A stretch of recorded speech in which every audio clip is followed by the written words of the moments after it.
അവിടേക്ക്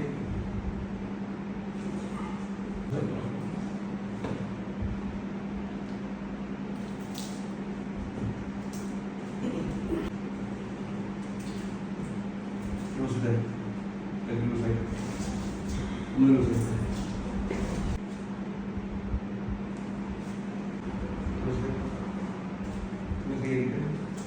അതുപോലെ ഓടുമൊക്കെ പ്രയാസമായിരുന്നു. ഇങ്ങനെ ഇരിക്കാൻ പ്രയാസമായിരുന്നു. ഇല്ല ഇങ്ങനെ ഇരിക്കാറുണ്ടോ?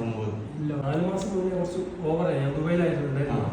അവിടുന്ന് ജോലി സ്ഥലത്ത് ജോലി എടുക്കാൻ പറ്റിയത് നാട്ടിലേക്ക് പോകുന്നതാണ്. സ്റ്റെപ്പ് കയറാൻ പറ്റില്ലായിരുന്നു. ഒരു സ്റ്റെപ്പ് കയറി പിന്നെയാണ് അടുത്ത് കാലെടുത്തത്. രണ്ടും ഒരുമിച്ച് സ്പോട്ടിൽ ഇങ്ങനെ എടുക്കാൻ പറ്റില്ലായിരുന്നു. ഈ ഒരു കയ്യിലാണ് നമുക്ക് തീരെ ഇരിക്കാൻ പറ്റുന്നതായിരുന്നു. ഇപ്പോൾ കുറേ ഞാൻ ഇരിക്കലില്ല. സിമ്പിളായിട്ട് ചെയ്യാൻ പറ്റും. ഇങ്ങനെ നടക്കാൻ പറ്റില്ലായിരുന്നു. പറ്റുന്നുണ്ടോ?